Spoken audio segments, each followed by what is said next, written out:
Bismillahirrahmanirrahim. Assalamualaikum warahmatullahi wabarakatuh dan salam sejahtera. Saya Muhammad Haziq bin Zulkifli bernombor kad matrik A170984. Pada hari ini saya bersama dua orang rakan lagi akan membentangkan soalan kedua, iaitu analisakan pendekatan yang digunakan oleh Amerika Syarikat dalam menjalinkan hubungan dengan negara luar sejak penghujung abad ke-20. Dan fokus kami kepada soalan ini lebih terarah kepada perang dan diplomasi.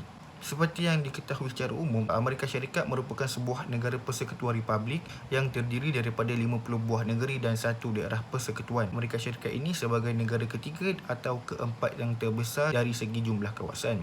Sepanjang abad ke-19, Amerika Syarikat telah mula mengembangkan pengaruhnya yang kuat demi mengukuhkan kedudukan mereka di dunia sebagai sebuah kuasa besar. Kita lihat serba sedikit mengenai latar belakang dasar luar Amerika Syarikat. Dasar luar Amerika Syarikat ini telah dimulakan oleh Presiden George Washington sebagai presiden pertama. Beliau telah mengamalkan dasar berkecuali ataupun dasar neutralisasi kerana pada ketika ini beliau melihat Amerika Syarikat merupakan sebuah negara yang baru dan masih lemah dan tidak mampu untuk menyertai mana-mana peperangan.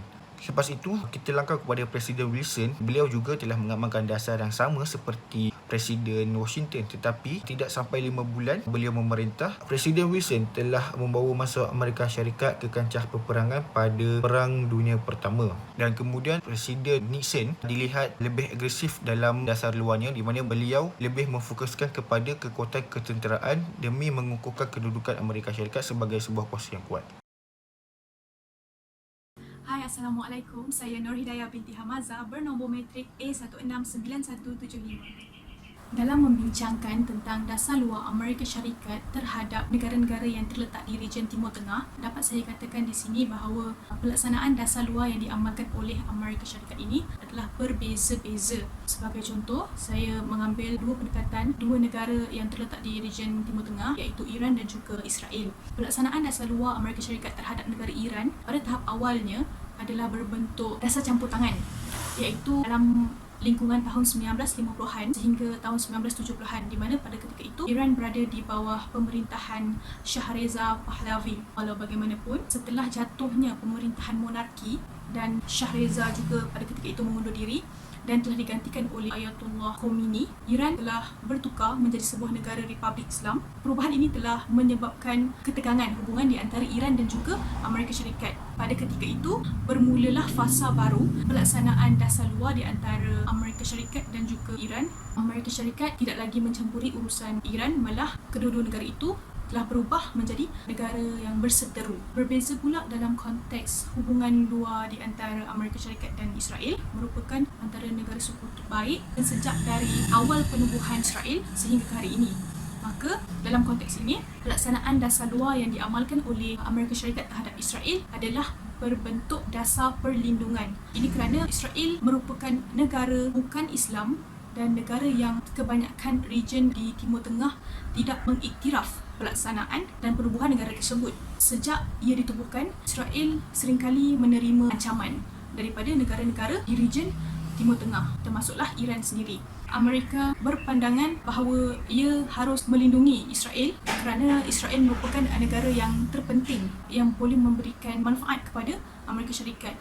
Jadi di sini timbullah hubungan secara timbal balik di antara Amerika Syarikat dan juga Israel.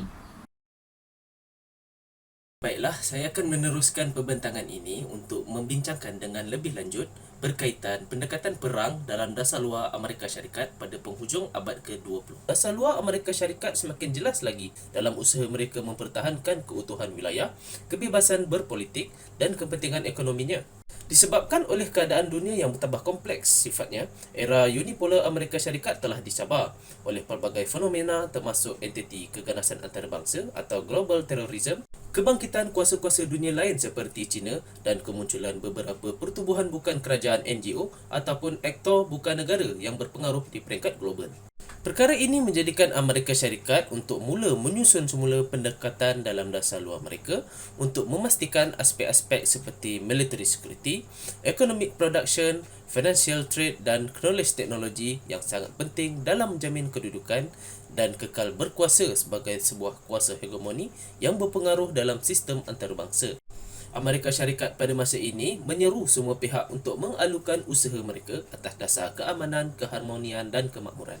Pada masa ini, antara pendekatan yang digunakan oleh Amerika Syarikat adalah dengan peperangan. Ini dikatakan demikian kerana Amerika Syarikat dilihat sangat mementingkan kuasa dalam setiap tindak tanduk mereka. Pada masa yang sama, mereka mengandaikan bahawa keamanan itu boleh dicapai melalui kuasa dan ianya dilakukan dengan peperangan. Inilah dasar peperangan yang diamalkan di dalam dasar luar Amerika Syarikat pada masa ini. Sebagai contoh, kempen peperangan oleh Amerika Syarikat di bawah Presiden George Bush dan Britain di bawah pimpinan Tony Blair terhadap Iraq.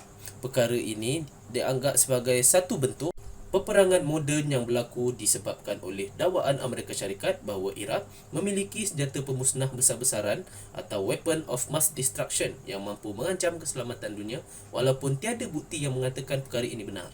Pada masa ini, isu keganasan antarabangsa begitu banyak dibicarakan terutamanya selepas peristiwa pengoboman ke atas bangunan berkembar Pusat Dagangan Dunia Manhattan, New York pada 11 September 2001.